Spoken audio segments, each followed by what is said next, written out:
we're Yeah, going live. just Okay, give you're live. Hey, thanks for joining us tonight. I'm Rob Bignell. I'm the author of the 7 Minutes to Your Bestseller book. I want to thank Ann Vogel and Dragon Tail Books for hosting the event tonight. And thanks to all the guests who've come here tonight to listen in. We're live streaming. So if it looks like I'm sometimes looking at nobody at all, it's because I'm looking at the camera as well as the people who happen to be here. I should just ask real quick before I get started, because we're going to do a little workshopping if we can. What do you primarily write? Is it fiction, nonfiction? So I write nonfiction, but my husband, who wanted to be here today, but he did not feel well, he's a fiction writer. Okay, well, I hope your husband feels better soon. Yeah, me too. So, Yeah. And what kind of nonfiction? What general Just area topics? storytell. I can't even put my finger on it, but Sure. a lot of just romance and different things like that. Okay. And how about you, sir? Well, I'm in the middle of I just told Ann, I'm at about 180,000 words into a 120,000 word book. So you're in the editing process, or you need to get to the editing process. I'm wallowing Okay. in trying to organize it all. Sure. Okay. Well, that really helps me, because it helps me to explain kind of the ideas that I have, and so that way it fits what you're doing and what you guys are working on, rather than me giving some generic presentation about what we have. So here's how the 7 minutes a day came. Well, a little background about me first. I'll get into the 7 minutes a day. So I actually make my living by editing books. I was a newspaper and magazine editor for many years, and then in 2008, sort of started an editing business when the economy first crashed, and then transitioned it over to working with a lot of self-published authors. And I did my last editing job for a full-time employee back in 2011, and ever since then I've been running my own business, Inventing Reality Editing Service, which does editing and self-publishing, and that for clients that we have. I've worked with well over 1,000 clients, probably about 300 of them or so that have published books. The other 700 are still going back to working on their books, or decided to abandon that one and try something else. And I myself have written over 40 books. Probably about a dozen of them have topped the bestseller charts on Amazon.com. And those that have topped the charts are hiking guide books, so they're all nonfiction books. But I do have a novel and a couple of children's books and so on. Most of my books you can find here in the store if you need, or you can order them online through the store. So how did I come up with 7 minutes a day? So in 2011, I was a magazine editor in San Diego, and I at night was trying to set up my own self-publishing business to do that, in addition to working full-time. And each morning on my way to work, I would stop at the local Panera Bread and have myself a coffee and a caramel pecan roll. And that was supposed to be my writing time, where I would write fiction, what I wanted to write. But by the time I got my coffee and got my computer set up and talked with the barista for a couple of minutes and looked at my budget that I had in my accounts for the day and looked at my email, and I was down to 7 minutes of writing time. That was all I had left. So I realized what I needed to do was come up with a way to efficiently use that 7 minutes a day. So I started that afternoon, well, actually later that morning, that afternoon, while I was at work, kind of outlining what are the steps that I need to do to actually write this book and get it done. So pretty much what I'm doing is talking, though, about a process, the writing process itself. Now, before I talk a little bit about what that writing process is, there's always people who call themselves pantsers. They sit down and just write by the seat of their pants. That's where they get the term. And then there's others who are inveterate outliner. They spend a year outlining their novel and get it outlined to the very sentence. And then I probably fall from somewhere in between. I don't really believe that pantsing exists. I think most people who are pantsers actually, if they're successful at pantsing, it's because they've already in their head, before they sat down, started writing in their head what they're going to do. They just don't have it on paper. And just because you don't have it on paper doesn't mean you aren't writing yet, if you're writing the story in your head. So, I used to do that when I was in my first year as a journalist or as a reporter. And I'd be coming back from my interview on that drive back to the office. I'm thinking in my head, how am I going to organize my news story? And then I'd sit down and I could write it really quickly because I knew already what I wanted to say, what I wanted to write. And I just really don't believe that most people sit down and are pantsers. At the same time, even if you have an outline, sometimes the outline is kind of vague, and you say, "Well, I'm going to describe the scene on the mountain here," and that's all you write.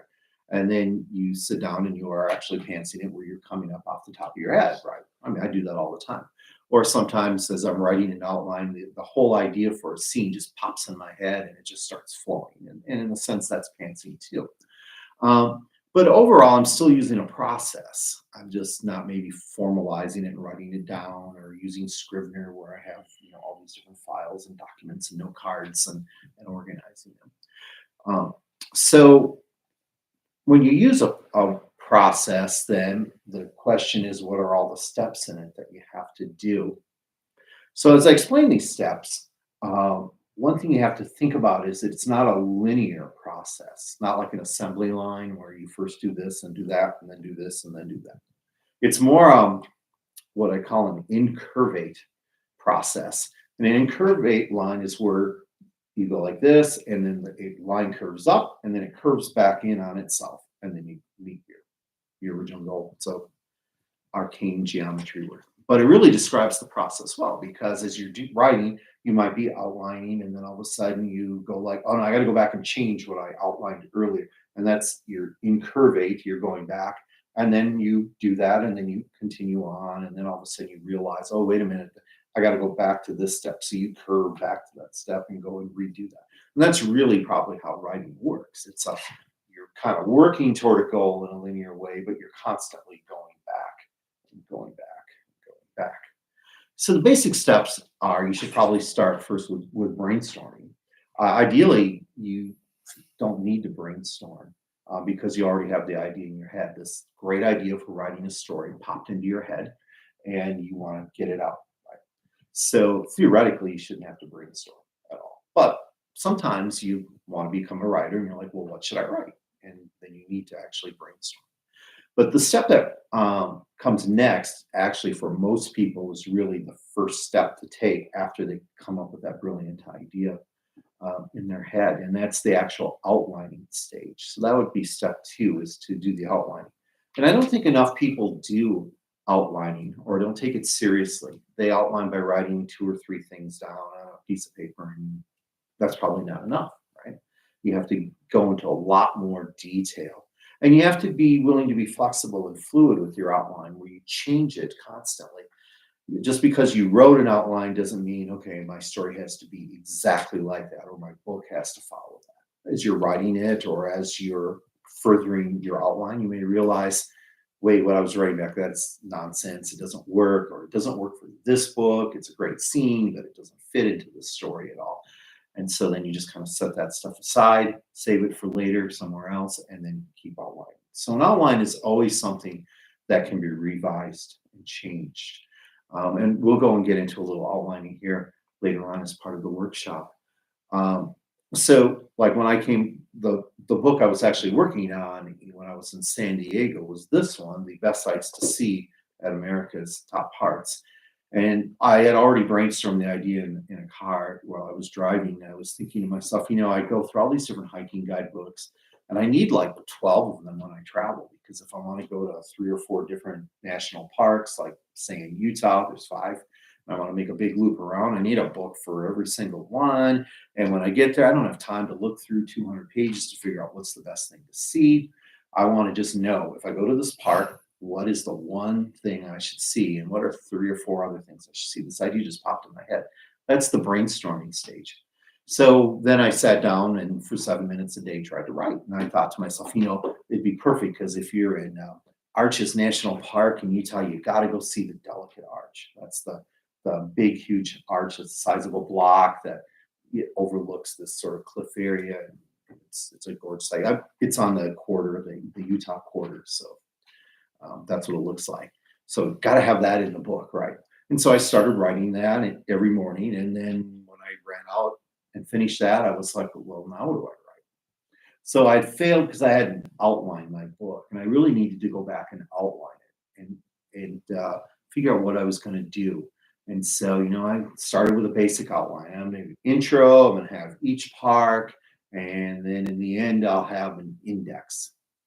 And with each park entry, I'll do one trail, and then I'll do a list of the 5 other trails.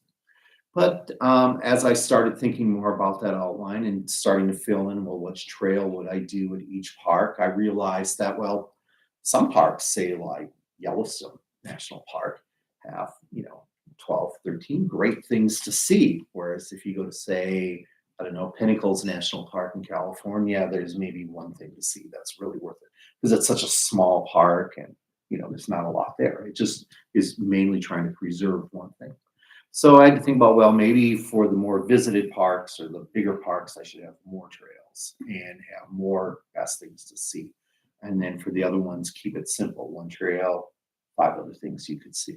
So you can see how the outline is changing as I'm thinking through it, as I'm working which trail is going to be here, which trail is going to be there. When I got to the introduction, of course, I had to say, well, what do I include in it? Do I include how to get there by plane? Do I include the, handicap accessibility? What's important? I had to make an outline, and I tossed some ideas out and tried some other new stuff. So that's the outlining step. All right, then you actually begin writing, and that's the drafting stage. So that would be the 3rd step, is to be drafting. And that's where you actually start writing. So you go back to your outline, whether you're writing fiction or nonfiction, and you look and you see what's the next thing that I need to do. And the next thing I need to do in my outline or in my book is this. And then that's what you do until you finish that step of the process. And you can go through several drafts. There's no hard and fast rule. Sometimes for some trails, one draft was enough because I knew the trail inside out and it was easy to write. And then other trails, I had to do 5, 6 drafts on for whatever reason, just typos in one or, another one, it just wasn't well organized. Right? So you go back and you keep drafting. And then as part of that process, a 4th step is revising. And that's where you go back and you look at your draft and you start editing it and revising it. And this is really where you get into sort of that incurvate part of the writing process. So you're drafting, and then maybe as you're writing, you realize you've only got 3 or 4 paragraphs in, and you're like, oh no, I need to change my opening paragraph. It's just not right, and this is going to be better. And so you go back and you fix that. And then you come on and you finish it. And maybe along the way you stop and then you just go and you proofread it. And that's a revising stage, just checking out for typos. And then you go and you start writing your next piece. And then you realize, wait a minute, I didn't really like the way I worded that back here. So you go back and you rework that draft. So you just keep going back, working, keep going forward. So you have to have a real plan on how you're going to approach your book. With your outline, these are the things that are going to be in it, and then actually start working on the drafting and then the revising stage. And then you get to the 5th, which is the actual final draft or publishing stage that we call it, where you actually start formatting your book. And by that time, your book is all done, and it's just a matter of getting it ready for publication at that point. I think when people did term papers back in high school, they always call that's the stage where you type it and it's got to be in this certain style, right? That's kind of what that final stage is, just getting it ready to turn in to a publisher or an instructor or somebody along the way. All right, so one thing I wanted to do as well in the book, so this is written mainly for fiction writers, so perfect for you and your husband, right? Yeah, and right. What happens in here is I kind of go through step by step on what you want to do. And it's just following the writing process. And so what I did is you break down a story into its basic elements. Every story obviously has a plot. Every story has a character or characters. Every story has a setting. Every story has a point of view, right? Has a theme, style that you use. And so it kind of approaches it from starting with brainstorming for an idea, moving on up through outlining it, and then as you're outlining it, thinking about all of those different elements of your story. So for fiction, you're talking about the 5 elements of fiction. When it comes to nonfiction, the way I always approach it is the 5 W's and 1 H, which they teach in journalism school. So, if my topic was cyber currency, I might start with 1H, like what is cyber currency? Another question I might ask is, why use cybercurrency? Why wouldn't you use cybercurrency? When will cybercurrency become common, or when will it replace the dollar? So you'd start with an outline like that. And then, of course, you'd go back and revise your outline. So I might say something like, well, that one question, that could really be a whole chapter on the future of money or the future of cybercurrency, and sort of answer that. So that would come maybe at the end of the book instead of being the third or fourth question that I initially asked. So the more you can get detailed with your outline, and the more you can break those into smaller points along the way, or with the story, the more you can get it broken down paragraph by paragraph, the easier it's going to be to actually write when you draft. From my point of view, when you're outlining, you actually are writing, because the writing process involves coming up with your idea for a story and developing that story. So a lot of times when we're outlining, we will suddenly go like, wow, that's going to be a great scene. I know exactly what to write. And you just start writing it like you're drafting. And again, that's that incurvate element of it. You're outlining, and all of a sudden you skim and write some part of it as a draft, right? Whether it fits or not, we'll find out later once you finish your outline and once you start drafting. So I guess my first question is, I want to get to the workshop for format of the program, so we have lots of time to actually practice doing some writing. And if you're at home listening on the live stream, you can go grab a notebook and a pen. That would be fine, or you can sit at your laptop and type it up too if you want, and you can go along with the whole process with us as we do it. So I guess I should first find out, so you've obviously got a story written, right? Do you have other ideas for stories that you haven't even outlined? Several. Awesome. And how about you? Do you have ideas for nonfiction? Well, books? I'm not really in the it's not really my time right now. Sure.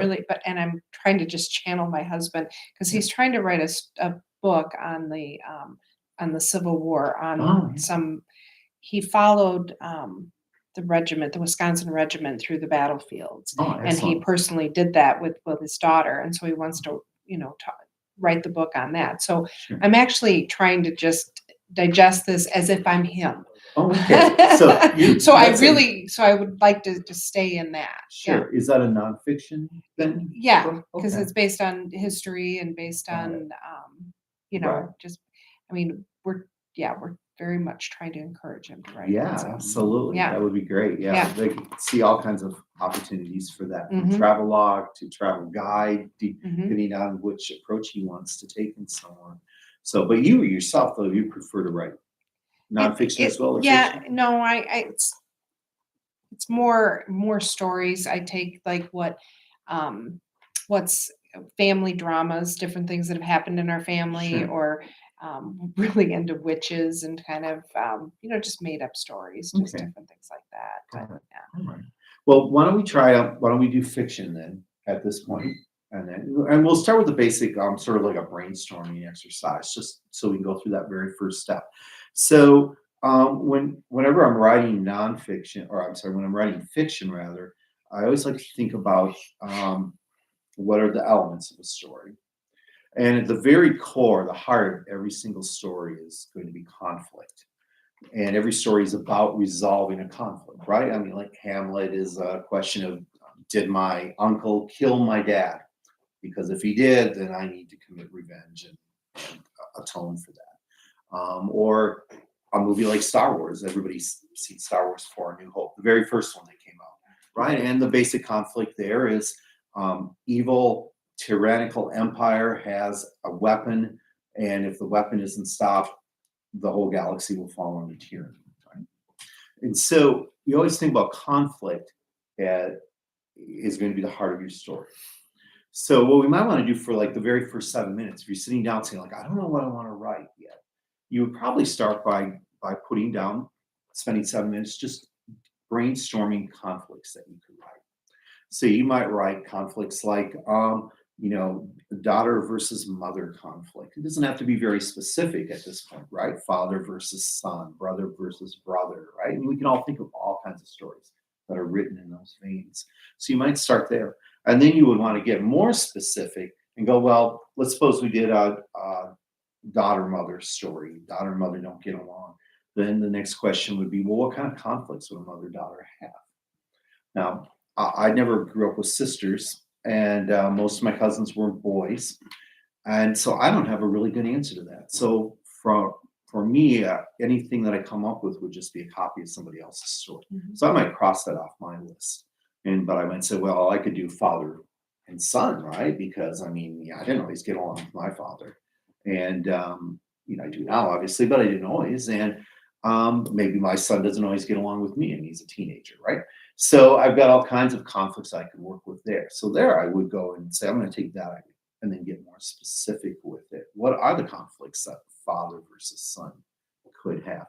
And then come up with maybe 5 or 6 more of those. So why don't we try that for the next 7 minutes? Why don't we first start by writing down? Everybody has notebook or I did not something? bring one. Oh, no. okay. You wouldn't have to have a little extra, just to I can lend you one. thanks. That's awesome. So No, why it's don't we? not. Okay. Sure it is. No, You got all these great notebooks. it's So my obsessive compulsive nature. you see a notebook and you just buy it in the Anywhere, store? I anywhere. do that I'll too. just go to the Just don't steal any ideas. Yeah. Because there aren't any good ones in there. Hey, so start off with we'll go for 7 minutes. I'll start right now. Kieran, can you keep time for me? 7 minutes roughly?